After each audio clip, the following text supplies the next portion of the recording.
Bismillahirrahmanirrahim. Assalamualaikum warahmatullahi wabarakatuh.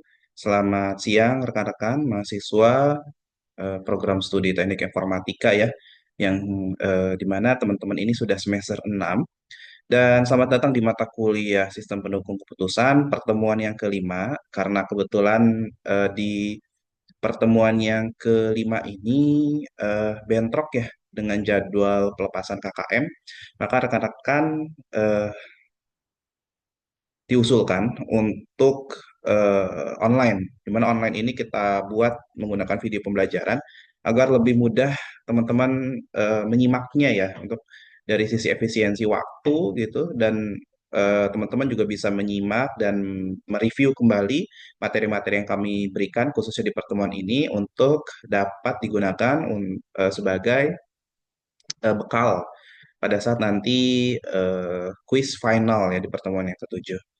Oke, menurut informasi nih teman-teman, sepertinya kita kekurangan satu pertemuan ya, karena di hari kemarin informasi dari kelas A1 bahwa UTS itu sepertinya akan diselenggarakan tanggal 5. Nah, karena kebetulan minggu lalu yang kita selepas libur hari raya itu masuknya cuti bersama ya. Jadi kita ada hutang satu pertemuan seperti itu. Kami kira libur itu tidak dihitung ya. Jadi kita masih ada dua pertemuan lagi gitu. Jadi kalau memang tanggal 5 mau nggak mau minggu depan itu harus quiz final ya.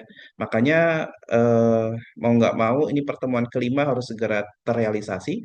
Maka alternatifnya adalah kita gunakan video pembelajaran. Di mana pada minggu ini kita bisa mempelajari atau belajar sama-sama ya tentang metode SAW, Simple Additive Weighting.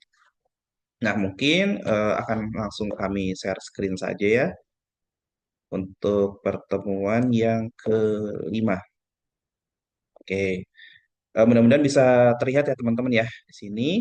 Dan mungkin kami stop share dulu.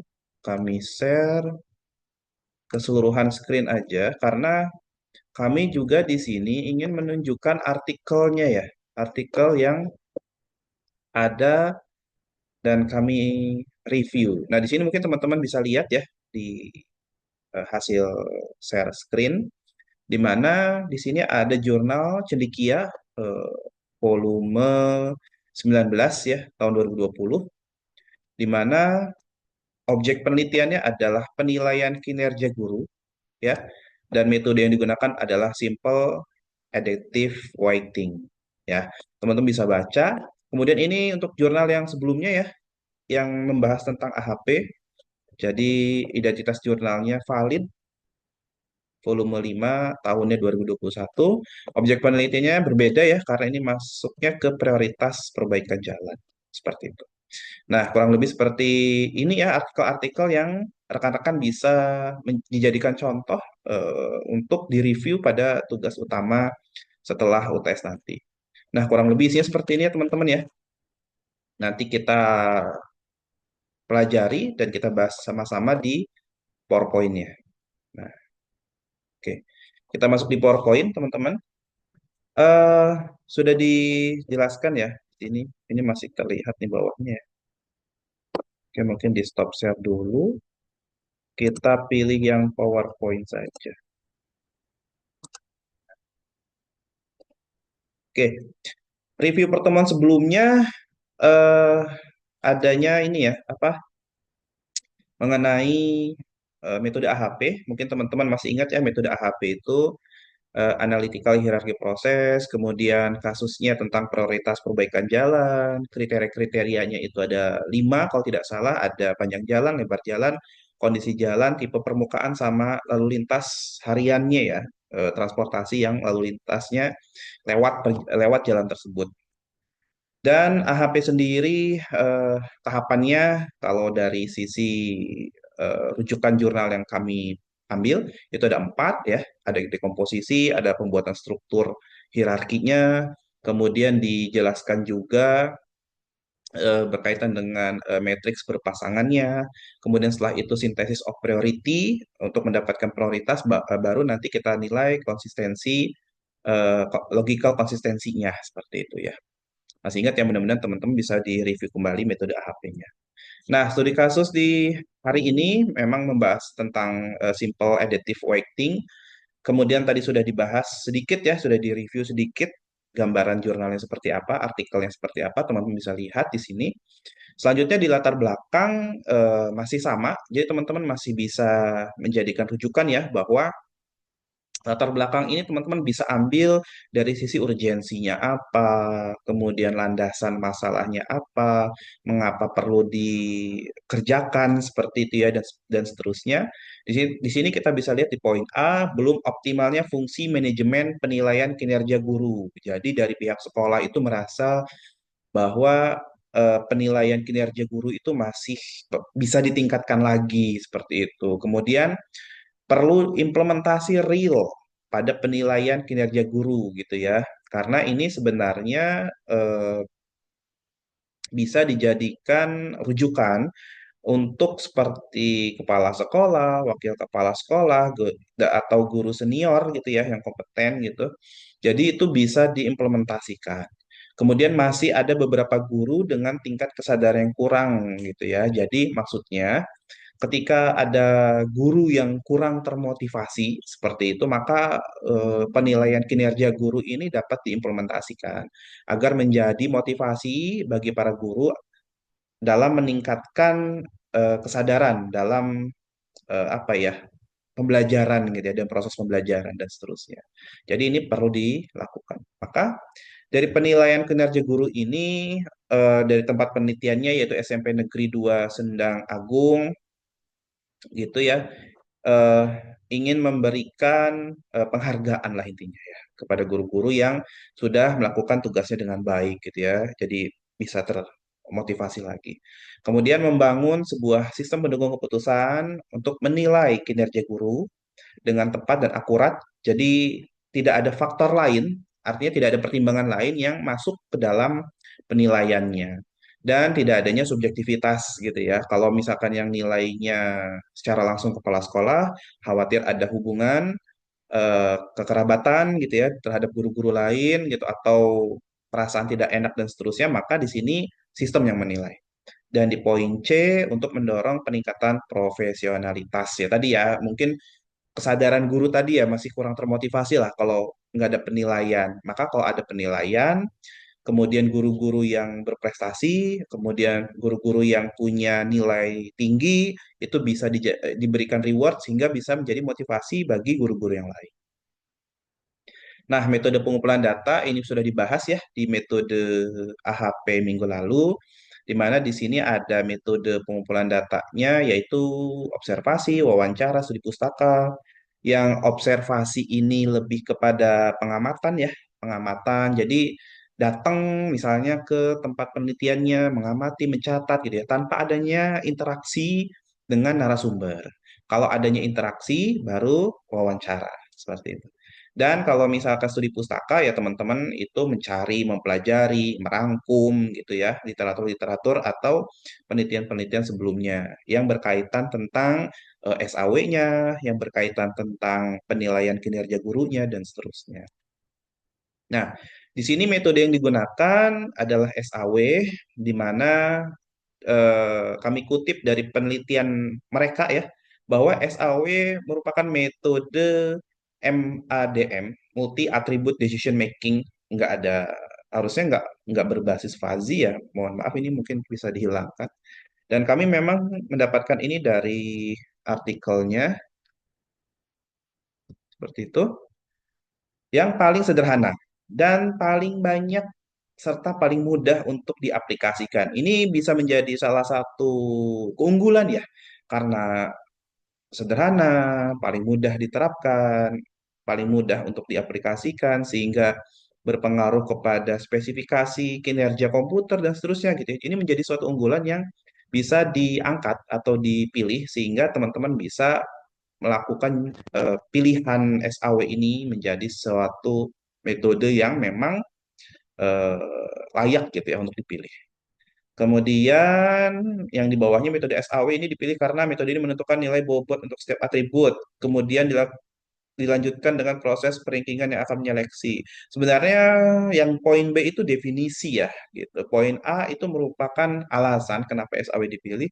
Yang bawahnya itu adalah SAW definisinya. Karena metode ini menentukan nilai bobot untuk setiap atribut ya. Kemudian dilanjutkan dengan proses perankingan, ya itu kan kinerjanya gitu ya. Artinya itu ya tahapannya gitu. Jadi bukan menjelaskan tentang keunggulan dari metode SAW-nya. Oke, berikutnya tahapan metode SAW sendiri sangat sederhana, teman-teman. Di sini yang pertama adalah menentukan kriterianya. Jadi kriterianya langsung ditentukan dan bisa dilakukan dengan berdiskusi ya dengan decision maker bahwa kriteria yang akan digunakan adalah kualitas hasil kerja gitu ya, tepat waktu, prakarsa gitu ya, kerjasama dan seterusnya. Ini menjadi kriteria-kriteria yang dipilih oleh decision maker dan author dan penelitinya gitu ya. Jadi di sini ada 4 kriteria yang digunakan. Selanjutnya menentukan rating kecocokan kriteria. Nah, dari di sini berkaitan dengan apa ya? Mungkin di sini juga butuh note ya. Oke. Di sini eh, nilai ratingnya itu dikasih range antara 1 sampai dengan 5 gitu ya. Dan di sini istilah kategorikalnya ada sangat tinggi, tinggi ya, sampai dengan sangat rendah gitu ya. Dan per kriterianya ini dibuat C1, C2, C3, dan C4 ya. Jadi seperti kualitas hasil kerja. Jadi ini diberikan penilaian langsung gitu ya oleh mungkin kepala sekolah, wakil kepala sekolah gitu ya, atau mungkin guru-guru senior yang ikut menjadi penilai gitu ya, dan seterusnya. Itu pun bisa. Kemudian di sini ada perankingan ya atau ya perankingan nilai sebenarnya dari 5 sampai 1, 5 terbaik, 1 terendah. Maka kalau sudah seperti ini, semua kriterianya bisa dikategorikan sebagai benefit. Karena semakin tinggi nilai akan semakin dipilih gitu ya. Di sini ada pokoknya SR sangat rendah, rendah, cukup, tinggi, sangat tinggi ya. Acuannya pokoknya seperti itu. Dan itu digunakan konsisten ya ke seluruh kriteria. Oke, selanjutnya di sini menentukan nilai preferensi bobot. Nah, bedanya SAW dengan AHP, kalau di AHP kemarin sangat kompleks ya menurut kami dalam penentuan bobot. Sehingga bisa meminimalisir sebenarnya, meminimalisir dari subjektivitas, walaupun sebenarnya di AHP juga membandingkan kriteria ya berdasarkan asumsi para pakar gitu.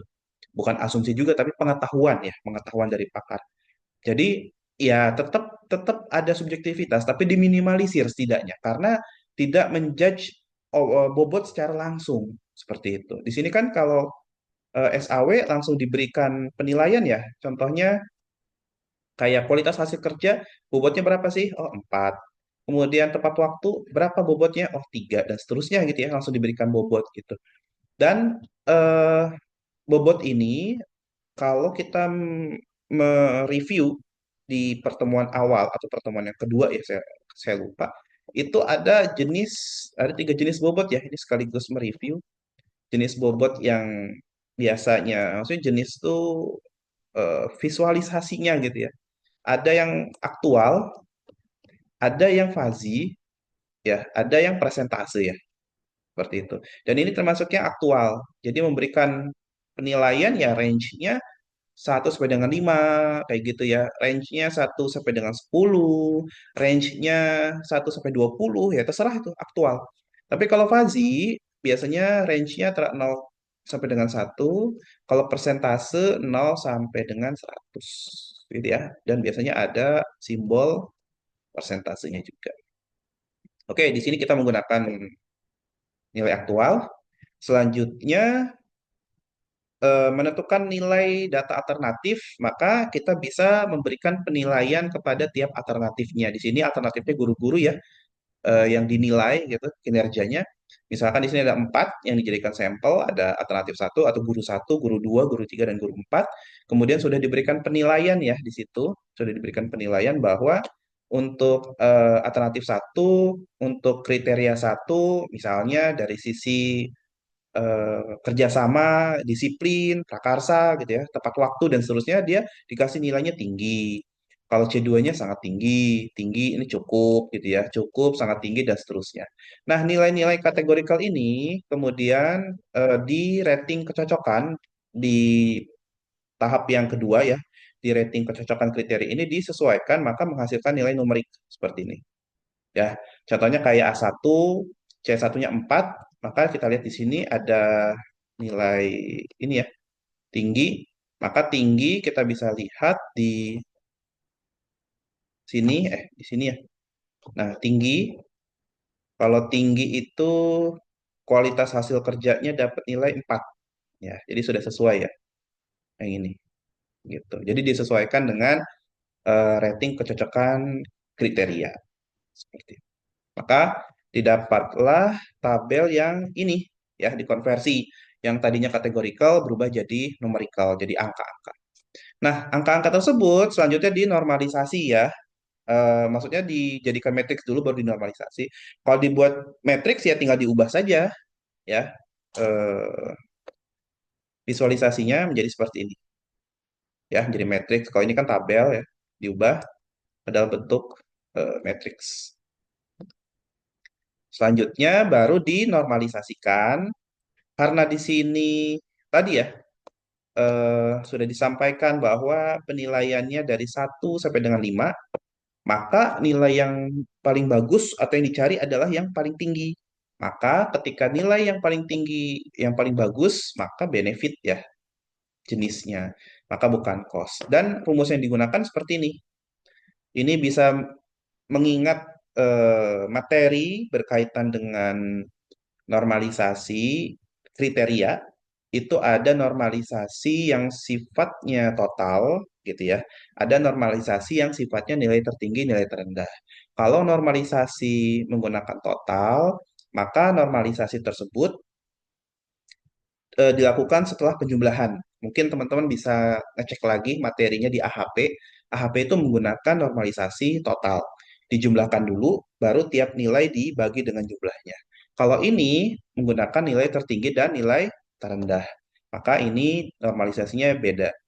Dan ini karena benefit, maka dibagi dengan nilai maksimum, nilai tertinggi. Dan kalau misalnya cost, teman-teman, nanti teman-teman em, membuatnya rumusnya tidak seperti ini ya. Kalau untuk cost, kalau untuk cost, teman-teman bisa dibalik rumusnya per min karena cost ya. Jadi dicari nilai yang paling kecil dari angka-angka tersebut gitu dibagi dengan nilai kriterianya. Seperti itu, tinggal dibalik aja. Karena kebetulan di studi kasus yang kami sampaikan ini adalah benefit semua, makanya semuanya sama.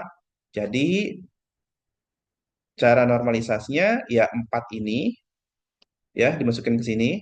Kemudian cari maksimum dari antara 4, 3, 5, 3 per barisnya ya, per barisnya. 4, 3, 5, 3 ini baris ke-1, baris kedua, baris ketiga, baris keempat. Yang paling besar adalah 5. Maka 5 ditaruh di sini. Ini coret, 4 bagi 5, 0,8. Ini pun sama, maksimumnya 5, 3 bagi 5 jadi 0,6. Dan seterusnya ya. Kami harap ini teman-teman sudah paham lah ini. Oke, selanjutnya sama, normalisasi ke kolom sebelahnya ya. Ke kolom sebelahnya, ke kolom sebelahnya, ke kolom sebelahnya gitu ya. Paling ini ke kolom yang kedua, yang ini. Sama, 5-nya ke sini, maksimum dari 5, 5, 4, 4 gitu ya. Maka ini 5 dibagi 5 sama dengan 1. Dan seterusnya ya. Oke, ini pun sama. Kolom ketiga, kolom keempat sama aja. Nah, hasil normalisasinya berubah ya. Matriks yang tadi 4543 berubah jadi 0,81, 0,8, 0,75. Selanjutnya dilakukan proses perankingan di mana nilai normalisasi tadi dikalikan dengan bobotnya ya. Di sini teman-teman bisa lihat nilai 0,8 hasil normalisasi ya ini dikali dengan 4. Nah, 4-nya di sini bobotnya dikali sama bobotnya. Dan disesuaikan ya, ini kriteria 1, kriteria 2, dan sampai kriteria 4. Ini pun sama nih, ini kriteria 1, kriteria 2, dan seterusnya kriteria keempat. Nah, maka C1 dengan C1, ini dikalikan ini dikalikan ini, jadi ya 4 itu buat pengali 0,8, 0,6, 1 sama 0,6. Nih, 0,8, 0,6, 1 sama 0,6. Selanjutnya ke sebelahnya, 3 dikali 1, 3 dikali 1, 3 dikali 0,8 ya. 3 dikali 1, 3 dikali 1, 3 dikali 0,8, 0,8. Dan dijumlahkan ke samping ke kanan, kemudian ditotal. Nah, inilah nilai akhirnya teman-teman. 13,15 dan seterusnya. Yang tertinggi adalah pi 3 ya. Jadi nilai akhir yang ketiga, sehingga alternatif ketiga menjadi alternatif yang direkomendasikan sebagai guru dengan penilaian terbaik seperti itu. Nah, di sini kemudian dirankingkan ya, diurutkan sehingga didapatlah V3 gitu ya sebagai nilai tertinggi. Oke, selanjutnya masuk ke kesimpulan. Nah, di sini maka guru ketiga gitu ya, 16,65 dari 4 alternatif tadi yang mendapat penilaian tertinggi gitu. Dan mungkin itu bisa menjadi apa ya, rujukan bagi pengambil keputusan nih, yang bagus ternyata guru ketiga nih, kayak gitu ya. Oke, eh latihan ini nggak perlu deh. Saya harapkan teman-teman bisa mempelajari aja metode SAW-nya ya. Eh, Nanti sih bisa digunakan mungkin untuk bahan referensi di skripsi atau bisa juga digunakan sebagai bahan referensi kombinasi ya antara metode AHP dengan SAW misalnya gitu ya. Bisa. Jadi kalau teman-teman sedikit perhatikan ya, tambahan sedikit saja. Kalau di SAW ya, metode SAW ini tadi pembobotannya kan langsung diberikan oleh decision maker ya, pengambil keputusan langsung bobotnya kualitas hasil kerja segini, tepat waktu segini gitu ya. Tapi hebatnya kalau teman-teman bisa menggabungkan ini ya, jadi bobot-bobot ini diperoleh bukan berasal dari penilaian secara langsung dari decision maker, tapi bisa menggunakan metode AHP untuk pencarian bobotnya ya. Jadi ketika bobotnya sudah diperoleh oleh AHP, kelanjutannya menggunakan rumus SAW. Langsung ke sini nanti teman-teman. Masuk ke rating kecocokan, terus teman-teman normalisasi benefit atau cost, kemudian masuk ke tahap sini, maka dikali dengan bobot yang dihasilkan oleh AHP. Wah, itu bisa bisa dijadikan integrasi ya atau kombinasi antara metode AHP dan SAW. Seperti itu aja mungkin teman-teman yang bisa disampaikan pada pertemuan yang ke-5 ini. Insya Allah harusnya pertemuan ke-6 kita belajar grup decision support system ya. Jadi metode yang ingin dibahas sebenarnya itu berkaitan dengan metode Borda ya. Metode Borda, tapi bisa dibilang kombinasi juga karena Bordanya dipakai buat perankingan. Nanti di grup decision support system rencananya kami ingin apa ya, ingin diselenggarakan secara offline tapi kapan gitu ya. Dan mungkin nanti bisa disampaikan juga ini berkaitan dengan materi pertemuan yang ke-6.